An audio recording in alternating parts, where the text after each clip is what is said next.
Hello everybody, this is Chromsquid018 and ignore that ding. That was a new YouTube notification. Anyway, it's gonna be my thoughts on episode... Which episode? I don't even remember. Hang on. Because I had already published it and everything, I just have it hidden at the moment. Episode 1... Yeah, Fairy Tale episode 134. Hang on, let me get the link. There we go.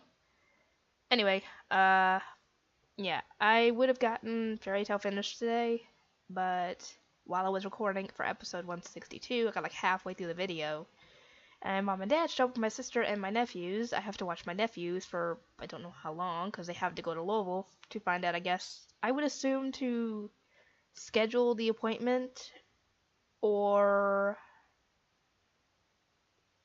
best case, do the surgery today, because she's got a mass up here right at the top of her spine that essentially is like squeezing the life out of it. It's like squeezing it and squeezing it till it's smaller and smaller and smaller. They caught it in time, and that's why she's been feeling so as bad as she has. They're supposed to do surgery to remove it. So yeah, that's what's been going on. That's why I haven't been able to get Fairy Tale done as what I wanted to. Because these unexpected things pop up like that. I wish they said they were gonna call me and tell me they were on their way, but they didn't. I didn't find out until they were here. So yeah, the next Fairy Tale episode I record is gonna be semi-blind. So yeah. Anyway, that's what's going on with that. Anyway, Leon, Gray, and Juvia manage to get inside the ruin, and they try and use their magic to move around some giant cubes with arrows on them. And somehow they're able to do that. I assume it's just their innate magic and not their actual magic, because, you know, Leon and Gray use ice and she uses water. So I would assume it's just magic, their magic energy itself, not the actual elements moving that stuff. And they actually managed to open up the area where the clock piece is supposed to be, and the funny thing is that they keep on... Sorry, Juvia and Leon keeps on hitting on Juvia. Juvia doesn't like that, and Gray gets annoyed at the two because they're not focusing on the mission, and Juvia mistakes that for jealousy, which is not the case, as far as I know. Because as far as we can tell, Gray is not interested in Juvia. Then again, things could change. You never know. And if it does, I will laugh, because that will be Juvia's fantasy right there. It's him showing interest in her. Any interest in her whatsoever. Anyway. We end up cutting back to Romeo and the others, and they find a somewhat strange looking... I wouldn't know how to explain it. Some kind of magical door thing, which Cancer somehow is able to pick the lock on it. Don't ask me how. He uses scissors to do that. Don't ask me how he does that. But when they did it, the ground opened up and swallowed them, essentially. And they end up in, essentially, I guess, the tomb, ruins, whatever. And Lucy, she turns the little thing in the center around. And because of that, a trap opens up. Caught with stone faces with spikes on them, plus pillars coming at them that would essentially squish them. And the only way they were able to get out is by climbing inside the noses of the stone faces, which is kind of weird. And Lucy tries to turn it around the other way to try and, you know, get out of there, and it ends up coming for the ceiling instead.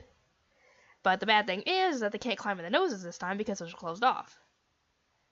And Virgo pops up, for some reason in a bikini, and makes Romeo blush, or embarrassed or whatever, asking him, well, don't you like a girl in a bikini?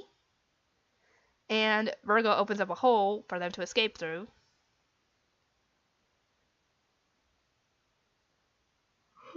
Sorry, I am just tired, is all. I don't know how much sleep I got last night, and all this is just wearing me out. Anyway, they end up in a big area with tons of coffins in it, and Natsu breaks one that has a odd-looking face, which I actually know what it looks like now, and I feel bad for the person. And because he did this, he caused a boulder to come out Indiana Jones style, and they have to run away from it. And they come across like 3 bridges, and they obviously assume that 2 of them are fake, and the real one is someone they couldn't tell, and they got on the middle one. Thankfully, the middle one was the right one. Bad thing for them, though, another boulder's coming from the opposite direction. So they're essentially going to get crushed by boulders if they're not careful, and they end up jumping up and out of the way, but the bridge ends up breaking, I'm guessing by the weight of the boulders, I would assume. And oh god, I'm getting tired. Oh, this is just wearing me out, stressing me out, just making me Anyway, Michelle and Lucy use Lucy's new whip. Actually, forgot to mention that Virgo had brought it back. She had repaired it. How did she pronounce it? The flip de trois or something? Something like that. And used it to essentially hook themselves onto a pillar so they don't fall. Natsu and Romeo tries to do the same with their fire, but they end up smacking themselves in the pillar. And they essentially have to, go down at this point. And I don't remember exactly how they get down, but they end up in the ruins of the city that the people lived in that were guarding the clock piece. And back to essentially Dan and Coco show up at that point, and back to Gray, Juvia, and Leon. They end up in some strange world that looks like it's like a loopy area where they have to move the blocks again to form a path to go through, and they essentially have to connect them to make the clock piece appear. Connect to where it's all formed, wherever they're at, and as they're going, Sugar Boy pops up. How he ended up there, I do not know. But he actually captures Juvia and Leon with his living boogers. I still say it's living boogers, to be honest. And Gray chases after the guy. And he actually manages to catch up to him because, like I said, it's a loop. All he had to do was just wait till he got to a certain spot, and he caught him. And Gray, in all Gray style, takes off his shirt, like he usually does. When he gets serious, he does that. I don't know.